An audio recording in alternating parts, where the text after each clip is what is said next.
ಹಿತ್ತಾಳೆ ಪಾತ್ರೆ ತೊಳೆಯೋದಕ್ಕೆ ನಾನು ರೀಟಾ ಪೌಡರ್ 1 ಸ್ಪೂನ್ ತಗೊಂಡಿದ್ದೀನಿ. ಅದಕ್ಕೆ ಯಾವ್ದಾದ್ರೂ ಸೋಪ್ ಪೌಡರ್‌ನ 1 ಸ್ಪೂನ್ ಮಿಕ್ಸ್ ಮಾಡ್ಕೊಂಡಿದ್ದೀನಿ.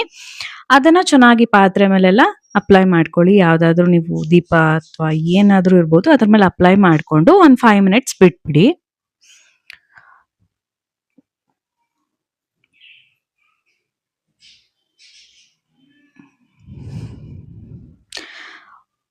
ಒಂದ್ 5 ಮಿನಿಟ್ಸ್ ಆದ್ಮೇಲೆ ಒಂದ್ಸತಿ ಸುಮ್ನೆ ಉಜ್ಜ್ಕೊಳ್ಳಿ. ತುಂಬಾ ಎಫರ್ಟ್ಸ್ ಹಾಕೋ ಅವಶ್ಯಕತೆ ಇಲ್ಲ.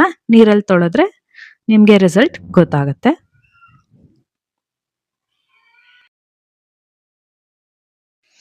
ಬೆಳ್ಳಿ ದೀಪಗಳು ಅಥವಾ ಬೆಳ್ಳಿ ಪಾತ್ರೆಗಳನ್ನ ತೊಳ್ಕೊಳ್ಳೋದಕ್ಕೆ ಯಾವ್ದಾದ್ರೂ ಟೂತ್ ಪೇಸ್ಟ್ ಯೂಸ್ ಮಾಡಿ.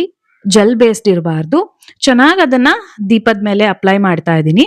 ಅಪ್ಲೈ ಮಾಡಿ 1-2 ಮಿನಿಟ್ಸ್ ಅಷ್ಟು ಬಿಡ್ಬೇಕಾಗತ್ತೆ.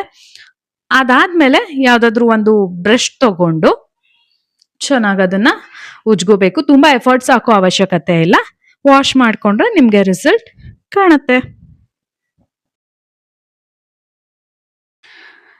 ಕಾಪರ್ ನೋಡಿ ಬಿಫೋರ್ ಹೇಗಿತ್ತು, ಆಫ್ಟರ್ ಹೇಗಿದೆ ಅಂತಾನು ತೋರಿಸ್ತಾ ಇದ್ದೀನಿ.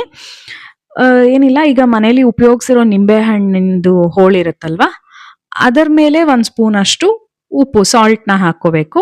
ಹಾಕಿ ಕ್ಲೀನಾಗಿ ಉಜ್ಕೋಬೇಕು, ಚೆನ್ನಾಗಿ ಉಜ್ಕೋಬೇಕು. ಏನ್ ತುಂಬಾ ಎಫರ್ಟ್ಸ್ ಹಾಕಷ್ಟಿಲ್ಲ. ಇದು ಒಂಥರ ಮ್ಯಾಜಿಕ್ ತರ ವರ್ಕ್ ಆಗತ್ತೆ. ನೀವು ನೋಡ್ಬೋದು, ಟ್ರೈ ಮಾಡಿ ನೋಡಿ. ಓಕೆ.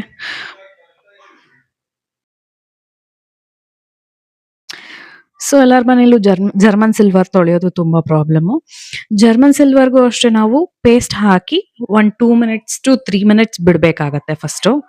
ಅದಾದ್ಮೇಲೆ ನಾನು ನಿಮ್ಗೆ ಹಿತ್ತಾಳೆಗೆ ಏನ್ ಟೆಕ್ನಿಕ್ ಹೇಳ್ಕೊಟ್ಟೆ ಅದೇ ತರ ನಿಂಬೆ ಹಣ್ಣಿನ ಮೇಲೆ ಒಂದ್ ಸ್ವಲ್ಪ ಉಪ್ಪು ಹಾಕಿ ಆ ಪೇಸ್ಟ್ ಮೇಲೆ ಬ್ರಷ್ ಮಾಡ್ಕೋಬೇಕು. ನಿಮ್ಗೆ ರಿಯಲಿ ಇದು ಮ್ಯಾಜಿಕ್ ತರ ವರ್ಕ್ ಆಗತ್ತೆ. ನೀವೇ ಸೊ ವಿಡಿಯೋ ಇಷ್ಟ ಆಗಿದ್ರೆ ಸಬ್ಸ್ಕ್ರೈಬ್ ಮಾಡ್ಕೊಳ್ಳಿ.